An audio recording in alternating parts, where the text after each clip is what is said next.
Hello friends, how are you? Welcome in this channel.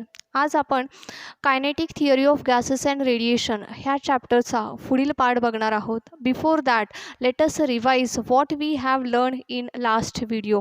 पाचच्या व्हिडिओमध्ये आपण काय शिकलेलो ते एकदा रिवाइज करूया, त्यानंतर आपण आपला पुढचा भाग बघूयात.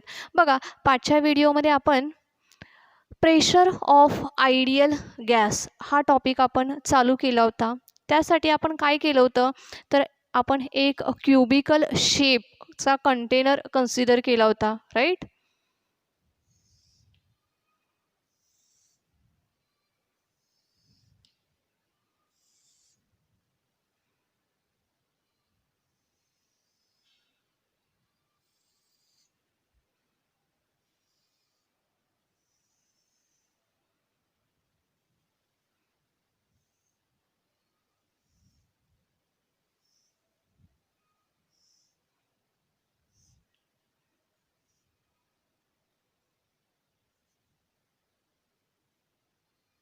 This is z axis, this is y, this is the x axis. ठीक आहे.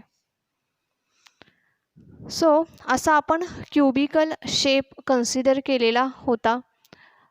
Now this cube is filled with the ideal gas. Cube कशाने भरलेला आहे? आयडियल गॅसने भरलेला आहे. Now this in ideal gas there are n number of molecules. त्याच्यापैकी आपण एक मॉलिक्यूल कन्सिडर केलेला होता. ठीक आहे. Now this molecule is moving with the velocity v.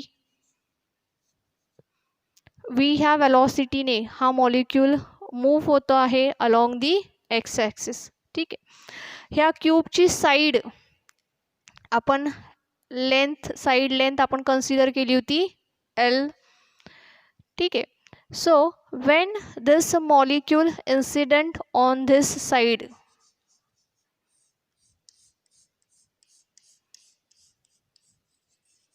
ह्या साईडवरती इन्सिडेंट होतोय मॉलिक्यूल. बघा, when the molecule is incident on this side, काय होईल? It will get rebounds. हा पुन्हा बाउन्स होईल. ज्यावेळेस हा बाउन्स होईल त्यावेळेस आपण पाचच्या व्हिडिओमध्ये सांगितलं होतं की वेलॉसिटीचे एकूण 3 कंपोनंट्स असतात, along the x axis, along the y axis and along the z axis, right. So ह्याचा जो अलॉंग दी एक्स ॲक्सिसचा जो कंपोनंट आहे दॅट कंपोनंट गेट रिव्हर्स्ड, आणि इतर उरलेले जे 2 कंपोनंट्स असतील v y and v z both are remain unaltered. ठीक आहे. सो वेलॉसिटीचा Vx हा कंपोनंट आहे, इट गेट रिव्हर्स्ड. सो हा जो मॉलिक्यूल आहे हा काय होईल? पुन्हा रिव्हर्स डायरेक्शनने मूव्ह होईल and it will collide with this wall. ठीक आहे. ह्या वॉल बरोबर तो कोलाइड होईल, त्याची अपोजिट वॉल. ठीक आहे. ज्या वेळेस हा मॉलिक्यूल ह्या वॉलसोबत कोलाइड होईल त्यावेळेस again Vx component of the velocity get reversed, Vy, Vz remain unchanged, and due to this the molecule again move along the x-axis in a positive direction. ठीक आहे. सो अशा पद्धतीने हा मॉलिक्यूल सतत ह्या 2 वॉलच्या मध्ये काय होईल? कोलाइड होत राहील. आपण असंही अज्युम केलेलं आहे की this collision is purely elastic collision. हे कसं आहे? इलास्टिक कोलिजन आहे. So change in a momentum आपण फाइंड आउट केलं होतं, राईट. आपण काय फाइंड आउट केलं होतं? Change in a momentum. ठीक आहे. So change in a momentum आपण कसं फाइंड आउट केलेलं आठवतंय कोणाला? Final momentum minus initial momentum. काय केलं होतं? Change in a momentum find out करण्यासाठी final momentum minus initial momentum असं आपण केलेलं होतं. सो काय बघितलं होतं मग? चेंज इन अ मोमेंटम म्हणजे delta p x is equals to final momentum minus initial momentum. So initial momentum काय होतं? mvx. Momentum means mass into velocity. फक्त एक्स कंपोनंट रिव्हर्स होतोय म्हणून आपण इथं Vx घेतलेलं आहे. फायनल मोमेंटम काय असेल? सेम असेल mvx, फक्त त्याची डायरेक्शन अपोजिट आहे म्हणून आपण इथे मायनस साईन घेतलेलं आहे. ठीक आहे. So change in a momentum होईल minus M V X minus M V X, so that is minus 2 mvx. ठीक आहे. आता ही मी जास्त डिटेलमध्ये घेत नाही कारण की ऑलरेडी पाठच्या व्हिडिओमध्ये आपण ह्याला डिटेलमध्ये डिस्कस केलेलं आहे. ठीक आहे. So change in a momentum किती मिळालेला आहे मायनस 2 mvx. पार्टिकलचा मोमेंटम एवढा आहे, तेवढाच मोमेंटम वॉलचा असेल, फक्त त्याची डायरेक्शन अपोजिट असेल, त्यामुळे वॉलचा मोमेंटम असेल प्लस प्लस 2 mvx असा त्या वॉलचा मोमेंटम असेल. ठीक आहे. त्याच्यानंतर आपल्याला काय फाइंड आउट करायचं होतं, तर ॲव्हरेज फोर्स फाइंड आउट करायचा होता, राईट. ॲव्हरेज फोर्स काढण्यासाठी आपल्याला काय करावं लागेल, तर rate of change of momentum find out करावा लागेल. बरोबर आहे. चेंज इन अ मोमेंटम आपण फाइंड आउट केलेला आहे, परंतु आपल्याला टाईम माहीत नाही. सो आपण त्याच्यासाठी टाईम देखील फाइंड आउट केला होता बिटवीन द टू कोलिजन्स. दोन कोलिजन्समधला आपण काय केलं होतं, टाईम फाइंड आउट केला होता. आठवते सर्वांना, delta t is equals to काय आहे, change in a time is equals to काय होईल, कवर्ड डिस्टन्स अपॉन वेलॉसिटी. ठीक आहे. आता ज्या वेळेस हा पार्टिकल ह्या वॉल बरोबर कोलाइड होईल, ठीक आहे, त्याच्यानंतर तो काय होईल, रिबाउन्स होईल, रिव्हर्स्ड होईल तो आणि इकडे येईल. ज्यावेळेस ह्या वॉलपर्यंत तो पोहोचेल त्यावेळेस त्याने कव्हर केलेला डिस्टन्स असेल एल. हे त्याचं वन कोलिजन होईल इथे ह्या वॉलसोबत. त्याच्यानंतर पुन्हा ह्याची डायरेक्शन रिव्हर्स होईल आणि पुन्हा तो ह्या वॉलपर्यंत येईल. बरोबर आहे. तिथे त्याचं दुसरं कोलिजन होईल. सो पुन्हा इथून इथपर्यंत येण्यासाठी त्याला कवर करावं लागलेलं डिस्टन्स असेल एल.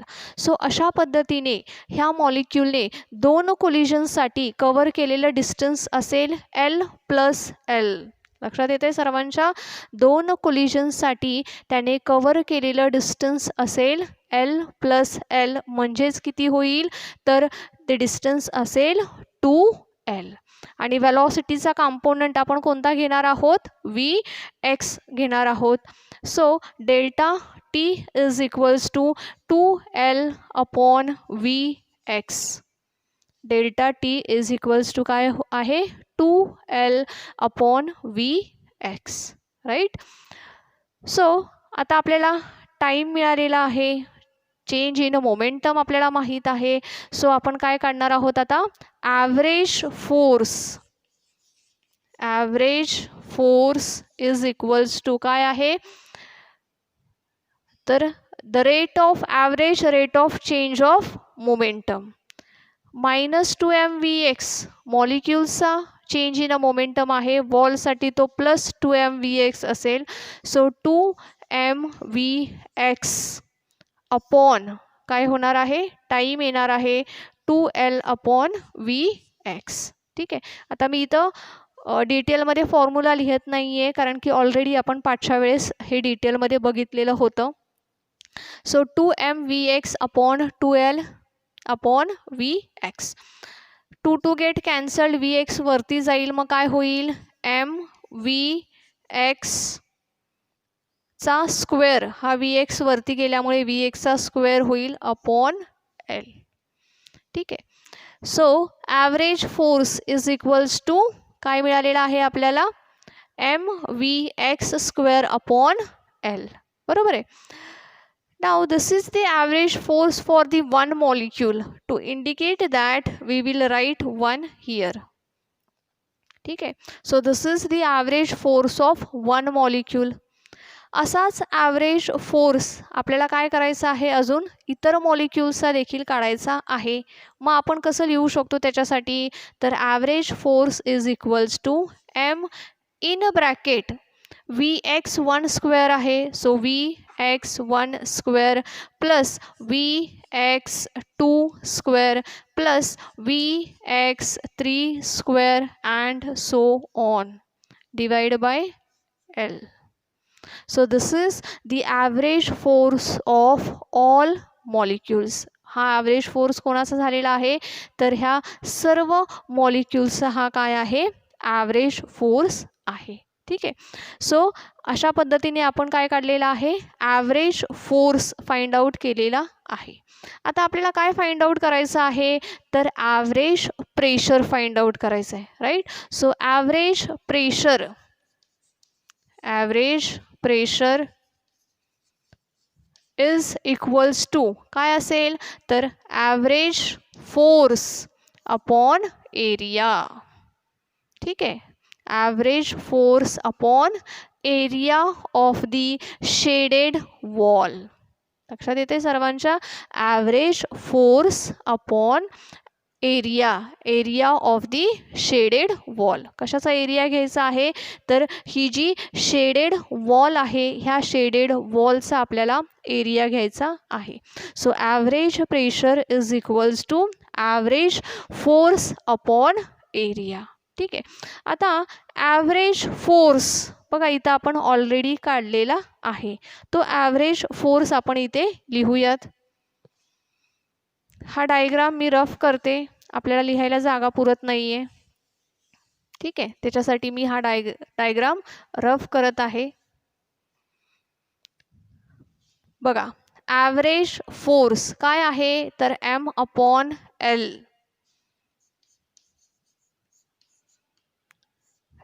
इन ब्रॅकेट काय आहे, Vx1 square plus Vx2 square plus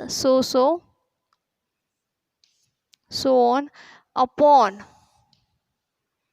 area of the shaded wall. Shaded वॉलचा एरिया किती असेल, लेंथ इंटू लेंथ, म्हणजेच काय असेल, तर एलचा स्क्वेअर होईल. बरोबर आहे, एलचा काय होईल, स्क्वेअर होईल. So average pressure is equals to काय मिळाले आपल्याला, M upon L into Vx1 square plus Vx2 square plus dash dash upon L square. L square means area of the shaded wall. Shaded वॉलचा तो area आहे. ठीक आहे. आता हे जे आपण लिहिलेली आहे velocity components of all the molecules आहे. ठीक आहे, Vx1 काय आहे, velocity component of the first molecule.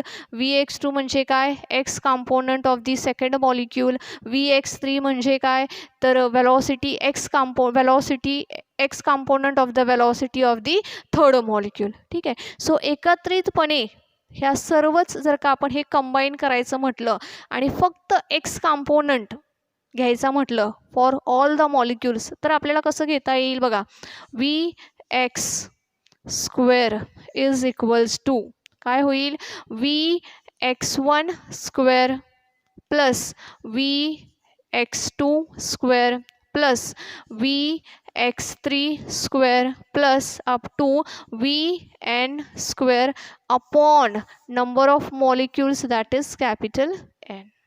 हे कशासाठी लिहितोय आपण, तर x component of the velocity of the all molecules.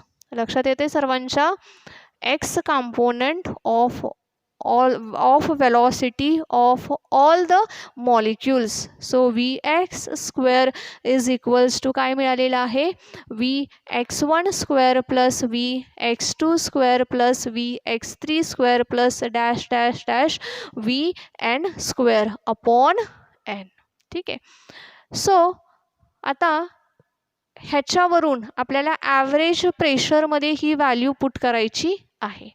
कशी पुट करता येईल मग व्हॅल्यू, फक्त ह्याची व्हॅल्यू काय होईल मग, Vx1 square plus Vx2 square plus Vn square is equals to, हा जो n आहे हा n काय होईल इकडे ह्याला मल्टिप्लाय होईल. बरोबर आहे, मग काय होईल हे, तर n into Vx square, n into Vx square. ठीक आहे, ह्याला इक्वेशनला आपण नंबरिंग करूया. This is number 1, this is 2, ठीक आहे, this is 3, this is 4, this is 5, this is 6, this is 7. ठीक आहे. आता इक्वेशन नंबर 7मध्ये बघा आपल्याला काय मिळतंय, तर Vx1² plus Vx2² plus Vn² ही जी व्हॅल्यू आहे ह्याची व्हॅल्यू आपल्याला मिळते. किती मिळते, तर NVx² अशी व्हॅल्यू मिळते. ही व्हॅल्यू आपण ह्या इक्वेशनमध्ये पुट करूयात. ठीक आहे. So average pressure is equals to m upon l into l² becomes काय होईल, l³ होईल. बरोबर आहे. Into Vx1² plus Vx2² plus dash dash dash ह्याची व्हॅल्यू काय मिळणार आहे आपल्याला, n into Vx² n into Vx² अशी आपल्याला ह्याची व्हॅल्यू मिळत आहे. सो ॲव्हरेज प्रेशर किती मिळालेला आहे आपल्याला, m into NVx² upon l³. Now l³ म्हणजे काय आहे, तर it is the volume of the cube. l³ म्हणजे काय आहे, तर व्हॉल्यूम ऑफ द क्यूब. ठीक आहे. मग आपण काय करूयात, व्हॉल्यूम म्हणून लिहूयात. मग काय होईल, काय मिळेल आपल्याला, इक्वेशन कसं मिळेल आपल्याला, mNVx² अपॉन व्हॉल्यूम. ठीक आहे. ही जी आहे ही काय आहे, वेलॉसिटी आहे आणि हे काय आहे, इट इज व्हॉल्यूम. ठीक आहे. हा कॅपिटल V काढायचा आहे, हा स्मॉल v काढायचा आहे. ठीक आहे. एक्सप्रेशन लिहिताना सर्वांनी लक्षात ठेवायचं आहे, डिनॉमिनेटरमध्ये खाली जो v आहे तो काय आहे, व्हॉल्यूम. हा काय आहे, व्हॉल्यूम आणि ही काय आहे, वेलॉसिटी आहे. ठीक आहे. सो ॲव्हरेज प्रेशर किती मिळालेला आहे आपल्याला, m into n into Vx² upon v. ठीक आहे.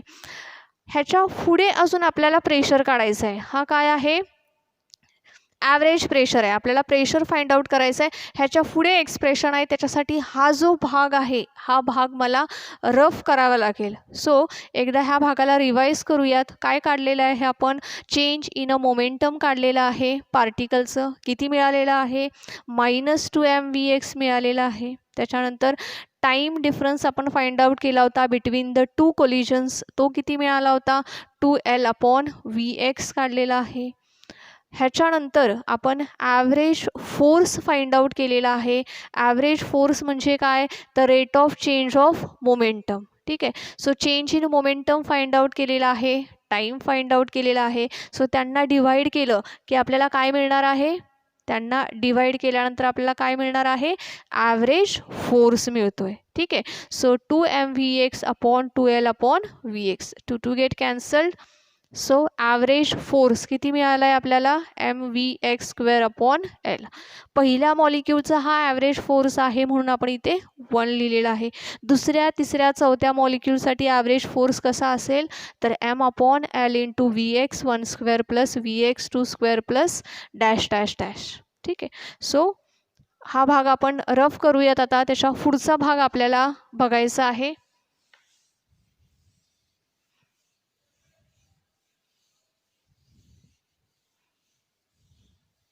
ठीक आहे. So average pressure mn into Vx² upon volume हे आपल्याला एक्सप्रेशन मिळालेलं आहे. ठीक आहे. आता Vx म्हणजे काय आहे, तर component of the velocity along the x axis. ठीक आहे.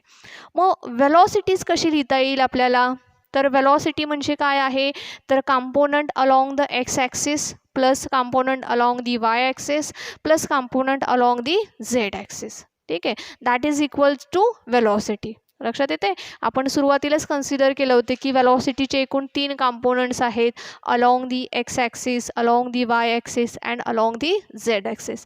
So Vx² that means it is the component of velocity along the x axis. ठीक आहे.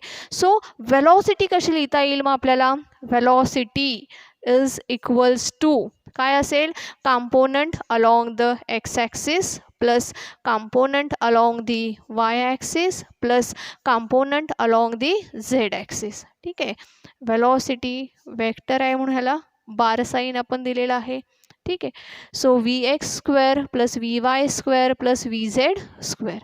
But all these 3 components are equal to each other. Means Vx square is equals to Vy square is equals to Vz square असं आहे. ठीक आहे.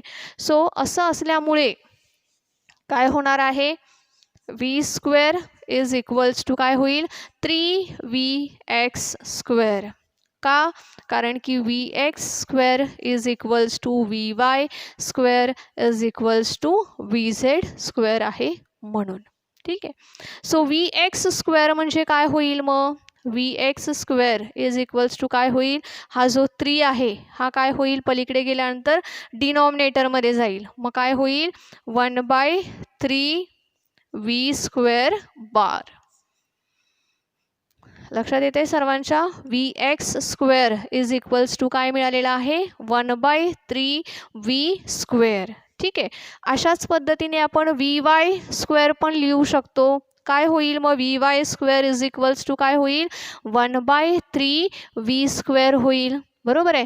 Vz square is equals to काय होईल मग 1/3 V square. का, कारण की Vx square is equals to Vy square is equals to Vz square. Sorry, इथे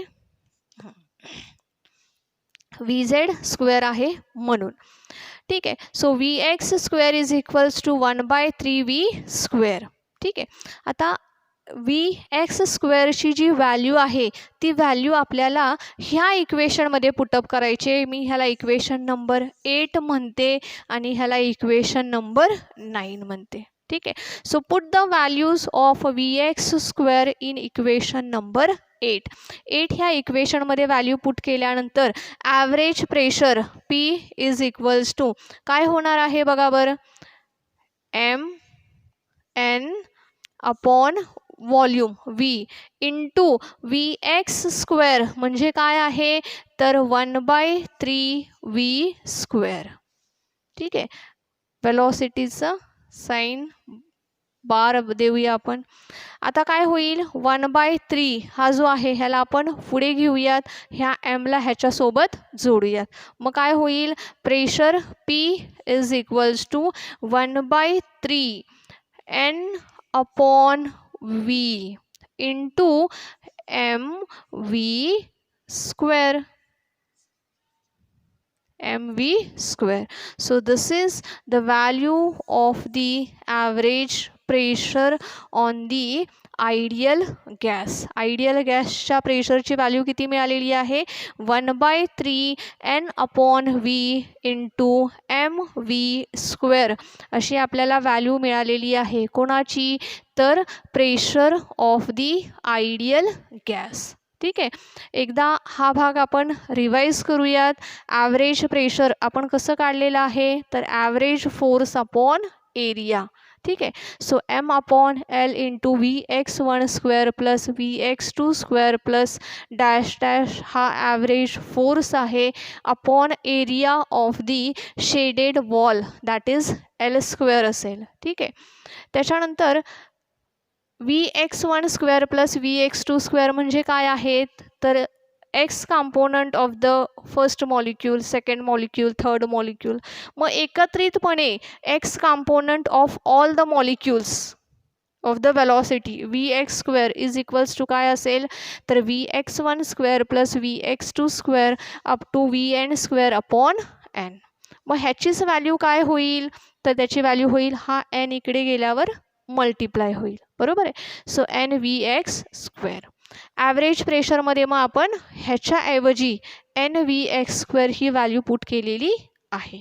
ठीक आहे. मग काय होईल mnVx स्क्वेअर अपॉन l क्यूबच्या ऐवजी आपण इथे व्हॉल्यूम लिहिलेलं आहे. आता Vx म्हणजेच काय आहे component of the velocity along the x axis. So velocity म्हणजे काय आहे x component plus y component plus z component. ठीक आहे. But all these components are equal to each other म्हणून मग काय होईल 3Vx स्क्वेअर होईल. सो Vx स्क्वेअर म्हणजेच काय तर 1/3 V स्क्वेअर होईल. ही व्हॅल्यू इक्वेशनमध्ये ह्या इक्वेशनमध्ये आपण पुटअप केलेली आहे बघा इथे 1/3 v². ह्या 1/3ला कॉन्स्टंट आहे म्हणून आपण पुढे घेतलेला आहे. So 1/3 n/v into mv². So this is the pressure on the ideal gas. हा काय आहे? आयडियल गॅसवरील प्रेशर आहे. ठीक आहे. सो स्टुडंट्स, आजच्या भागामध्ये आपण इथंच थांबूयात. ह्याचा पुढचा जो भाग आहे तो आपण आपल्या पुढच्या व्हिडिओमध्ये बघूयात. Thank you students.